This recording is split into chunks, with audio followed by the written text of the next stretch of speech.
Hello, this is Robert James Fremantle here with another Pearls of Wisdom, and on this one I'm going to be covering a subject that I'm sure has affected every single one of you out there, and that is how to speed up combat. For those games that just take too damn long, but those rounds of combat can really drag down, and there are some systems where it really just drags on and on and on and on, and it's a general problem that affects the entire genre. So how to deal with it? Well, the true fix is not really in our grasp right now technologically, because I believe wholeheartedly that the true fix is going to be to have an RPG absolutely electronically interfaced with the table you're playing on in some way.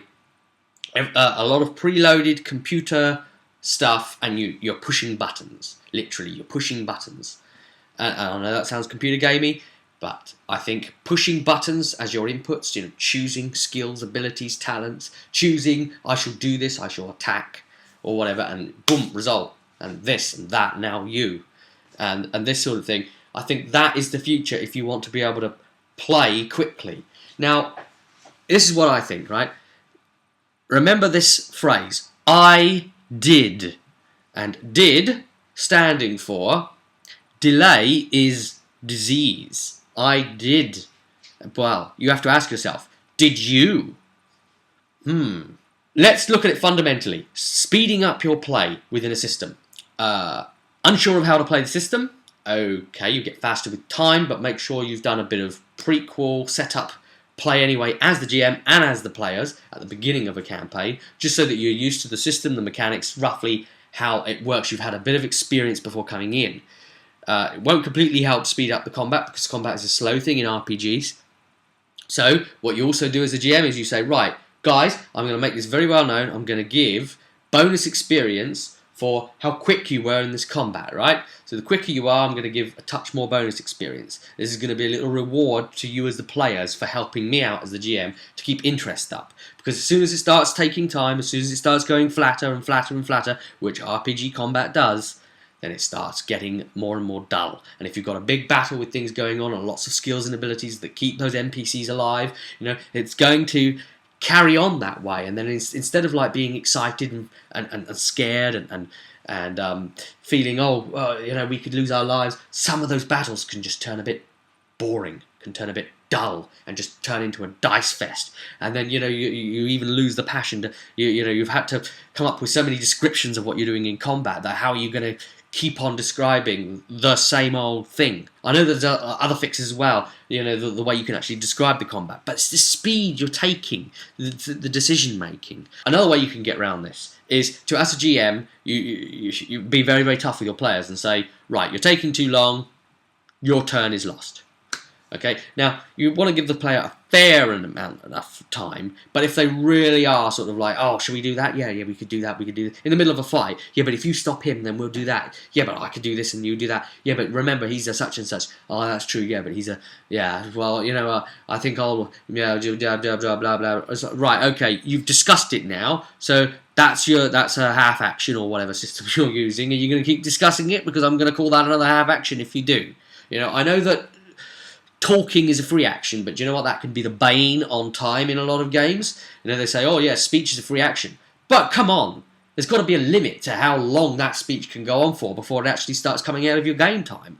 And you're only doing it to prevent it getting dull for you and everybody. So you're not really being hard, you're being a fair adjudicator, you're helping them enjoy themselves, and sometimes you have to be cruel to be kind, it's true. You have to learn how to take away with the one hand and give with the other, and make them feel at the end of the session that they've taken part in something that's good, even if they think that they hit you with the unfair hammer there and then at the time. Another thing that players can do is to have a lot of their combat suggestions already pre-rolled up. Okay, so it's just been someone's go, he's just done his thing, and now it's the next guy's go. But what you do is you work out roughly what you're going to do, pre-roll it all up, and then write it down if you want. And that's what some of our players do, and I reward the bonus experience for that behaviour. So, write it all down, and there it is. And as soon as you come to them, they say, right, I hit, I such and such, because they know what the defense values or the to hit values are for whatever they're attacking, and it's already done, it's gone through, and I've done such and such damage. Great. Okay, and they can describe it in whatever way they want, but they're straight there, you're to them, and they're telling you what's happened, they're reading it straight off their paper. You know, that is the kind of readiness. And you might say, oh, no, because there might be situational things that might change, and then you might say, well, you know, I've written it here, but now this has happened, and I didn't know that had happened because I'd written it then, and blah, blah, blah, blah. All right, well, in that case, just change it. Just you know, if you need to, keep the dice down and just use that dice roll for whatever other action you want to make. Oh, I know that would be sort of maybe counterintuitive. Decide to even roll the dice again if you want.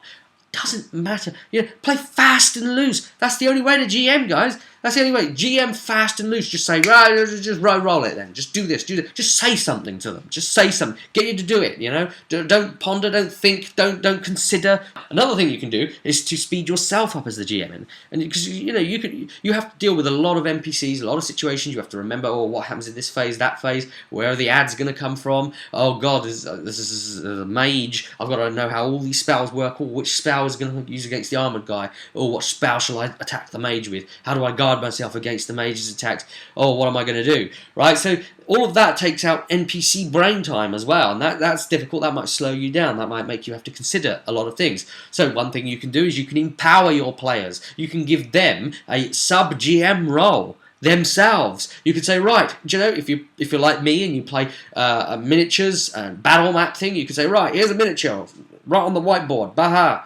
Right, miniature. Here's his HP. He's got 47 HP left. Right, you guys work it out. Here's his armor value. Right, that's his armor. Right, you work out how much damage is, and you reword the numbers yourself. Rub it out and put the new HP in. Right, so you can see just how tired he looks or whatever. The hit points value decreasing. You know, while they are doing that for you, you're quickly, you know, you're thinking of something else. You're faster than you would have been because you're not having to do all of that horrible mechanical bullshit that a machine should be doing for you anyway in the ideal future that was aforesaid at the beginning of this. That there needs to be some sort of electronic media interface for you to be able to game efficiently. And, you know, I'll be waiting for that time to come. Initiative values. So, because whenever a combat starts, it's very, very anticlimactic to say, right, roll initiative. And I know it's classic, but don't do it. It's not fun. Make sure that as soon as the combat's ended, you say, right, let's roll the initiative for the next combat, for whenever it is, and get their initiatives down. And then have it all listed out. And then when the NPCs come in, pop them in. If you're like me, you know you've got post-it notes with all the initiatives written on, stuck to the table. And then a couple more post-it notes with the new NPCs on with their initiatives. And you just rearrange them and pop the NPCs in at the time. You've got them all up, ready. You know who will be first in the combat anyway for that initiative. And you can just run straight in. You don't have to have them rolling dice before you can even fight. You go straight in. Anyway, this has been Pearls of Wisdom by Rob. I hope some of this is of help. Wait for your comments below. See you at the table.